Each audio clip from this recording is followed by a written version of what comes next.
Pangan Jali. Om Swastiastu. Assalamualaikum warahmatullahi wabarakatuh. Shalom, salam sejahtera, salam kebajikan, dan salam harmoni. Sebelum menyampaikan presentasi saya, izinkan saya perkenalkan diri. Perkenalkan, saya Rosa Eka Resti Bulu Sembiring dengan NIM akhir 037. Di sini saya memiliki studi kasus, yaitu minimnya jumlah guru pembimbing khusus di Indonesia menghambat hak pendidikan siswa difabel atau sering disebut dengan anak berkebutuhan khusus. Di sini ada sedikit identifikasi kasus. Kasus tersebut dialami langsung oleh Lina, warga Kabupaten Blitar. Lina mengaku bahwa anaknya yang seorang difabel ditolak oleh sekolah dasar negeri karena keadaannya. Sekolah memberi alasan penolakan karena menganggap bahwa mereka tidak bisa menerima siswa difabel dan harus dirujuk ke sekolah luar biasa. Sekolah mengaku tidak mampu untuk mencarikan guru pendamping khusus bagi calon siswa difabel. Hal ini bertentangan dengan peraturan Gubernur Jawa Timur Nomor 6 Tahun 2011 tentang penyelenggaraan pendidikan inklusif Provinsi Jawa Timur pada bab 3 pasal 7 yang berbunyi, pemerintah provinsi dan pemerintah kabupaten atau kota bertanggung jawab dalam menyediakan yang pertama, guru pembimbing khusus yang dapat memberikan program pembelajaran bagi peserta didik berkebutuhan khusus yang disediakan oleh Dinas Pendidikan kabupaten atau kota. Yang B, sarana dan prasarana bagi peserta didik berkebutuhan khusus serta memperhatikan aksesibilitas dan atau alat sesuai kebutuhan peserta didik tersebut. Yang berikutnya, peran guru pendamping khusus adalah sosok yang memiliki peran krusial dalam memastikan keberhasilan pendidikan inklusif.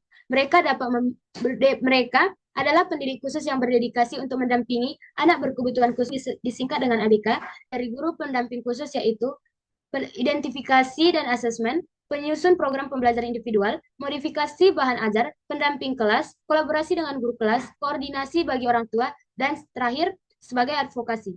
Dampak dari minimnya guru pendamping khusus. Yang pertama, kualitas pendidikan anak berkebutuhan khusus yang terhambat. Tanpa guru pendamping khusus yang berkompeten, program pembelajaran yang disesuaikan dengan kebutuhan individu anak berkebutuhan khusus sulit untuk dirancang dan dilaksanakan. Akibatnya, potensi belajar anak berkebutuhan khusus tidak dapat termaksimalkan. Yang kedua, dukungan emosional yang terbatas. Guru pendamping khusus tidak hanya berperan dalam aspek akademik, tetapi juga memberikan dukungan emosional bagi anak berkebutuhan khusus. Kurangnya dukungan emosional dapat menghambat perkembangan sosial dan emosional anak berkebutuhan khusus. Yang ketiga, beban kerja guru reguler yang meningkat. Guru reguler yang tidak memiliki latar belakang khusus dalam pendidikan inklusi akan kesulitan memenuhi kebutuhan belajar yang beragam dari anak berkebutuhan khusus tersebut. Yang keempat, sulit mencapai tujuan inklusi. Tanpa dukungan yang memadai dari guru pendamping khusus, sekolah akan kesulitan mencapai tujuan utama pendidikan inklusif, yaitu menciptakan lingkungan belajar yang inklusif dan memberdayakan semua siswa. Yang terakhir, penolakan terhadap pendidikan inklusif. Minimnya guru pendamping khusus dapat memperkuat anggapan bahwa sekolah tidak siap untuk menerima anak berkebutuhan tersebut. Anak berkebutuhan khusus. Sehingga dapat memicu penolakan terhadap pendidikan inklusif. Materi yang berikutnya, penyebab dari minimnya guru pendamping khusus. Yang pertama, kurangnya pemahaman tentang pendidikan inklusif. Seperti masyarakat, kurangnya pemahaman terhadap masyarakat tentang pentingnya pendidikan inklusif dan kebutuhan khusus siswa membuat minat untuk menjadi guru pendamping khusus semakin rendah. Persyaratan yang kompleks. Kualifikasi akademik adalah persyaratan kualifikasi akademik yang spesifik dan kompleks untuk menjadi guru pendamping khusus seringkali menjadi kendala bagi calon guru. Yang ketiga, beban kerja yang tinggi. Beban kerja yang tinggi akan membuat guru pendamping khusus yang tinggi, baik dalam hal jumlah siswa yang didampingi maupun tugas administratif, membuat profesi ini semakin kurang menarik. Yang keempat, perbandingan dengan profesi lain. Gaji guru pendamping khusus yang relatif rendah dibandingkan dengan profesi lain yang membutuhkan kualifikasi serupa, menjadi faktor penghambat minat calon guru. Yang terakhir, fasilitas pendukung. Kurangnya fasilitas pendukung seperti ruang kelas yang khusus, alat bantu pembelajaran, dan media pembelajaran yang sesuai dengan kebutuhan anak berkebutuhan khusus tersebut menjadi tantangan bagi guru pendamping khusus. Berikut ada beberapa aksi nyata yang bisa saya lakukan. Yang pertama, menjadi relawan.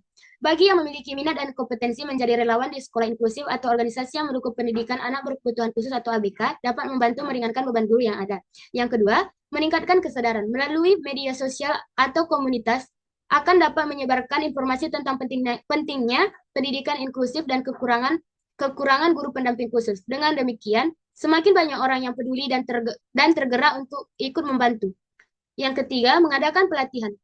Mengorganisir pelatihan atau workshop bagi guru-guru umum agar memiliki pemahaman dasar tentang cara mendampingi anak berkebutuhan khusus. Yang keempat, membuat jaringan. Membangun jaringan antara guru, orang tua, dan komunitas untuk saling berbagi informasi, pengalaman, dan sumber daya. Yang kelima, mengembangkan kurikulum. Mengembangkan kurikulum yang inklusif. Kurikulum yang dirancang dengan mempertimbangkan kebutuhan anak berkebutuhan khusus akan memudahkan guru dalam melaksanakan pembelajaran. Yang keenam, membangun kerjasama dengan perguruan tinggi. Membangun kerjasama dengan perguruan yang tinggi dan penelitian terkait pendidikan inklusif tersebut. Yang terakhir, mendirikan sekolah inklusif komunitas. Membentuk komunitas untuk mendirikan sekolah inklusi yang mengadakan lomba inovasi pembelajaran inklusif. Mengadakan lomba untuk mendorong guru-guru menciptakan metode pembelajaran yang kreatif dan efektif bagi anak berkebutuhan khusus. Pentingnya dukungan bersama. Untuk mengatasi masalah ini secara efektif, diperlukan dukungan dari berbagai pihak, termasuk orang tua siswa. Orang tua perlu dilibatkan dalam proses penanganan kasus ini dan memberikan dukungan formal kepada anak-anak mereka. Yang kedua, komunitas. Masyarakat sekitar sekolah juga perlu terlibat dalam upaya untuk menciptakan lingkungan yang kondusif bagi pendidikan anak tersebut. Yang terakhir, pemerintah. Pemerintah perlu memberikan dukungan berupa kebijakan dan anggaran yang memadai untuk meningkatkan kualitas pendidikan inklusif. Sekian dari saya. Terima kasih. Saya tutup dengan para Mas Santi. Om Santi Santi Om.